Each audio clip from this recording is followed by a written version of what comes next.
What's up, guys? How's it going? MikeTheTech here. Now, before we get started, if you're watching this video, chances are you're not subscribed, because 99% of you are not subscribed, and that's a pretty bad number. So if you like this one, be sure to click on that sub or thanks button below. All right, so we've got another one coming in. Let's see what we have here. We're gonna go ahead and pull this open and see what we got. Oh, interesting. Okay, so yeah, winter's coming.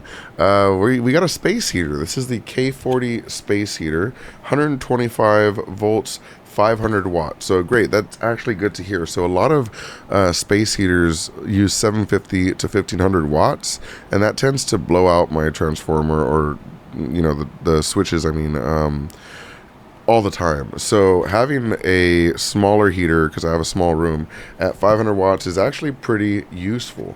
Let's go ahead and open this up and see what it looks like. All right, so we're gonna open this up. Let's go ahead and pull this out. Oops, I dropped the manual. So we have our K40 desktop electric space heater, and let's go ahead and tear this open. And it's actually kind of sleek. Looks pretty nice. This is Lerat. And then we have two options here for low power and high power, and then of course off.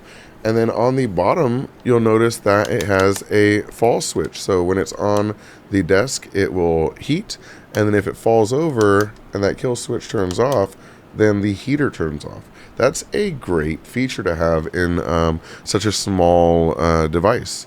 But yeah, this one is a great option if you're going to be working through the winter and it gets cold where you are. This is a nice way to kind of get some heat at your desk and such without spending too much on a massive space heater. Very cool, especially in like an office setting or something like that. I could see using this a lot.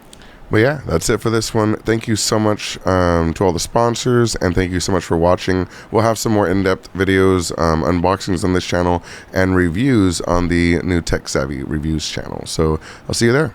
Have a good one. Those unboxings on this channel and reviews on the new Tech Savvy Reviews channel. So I'll see you there. Have a good one.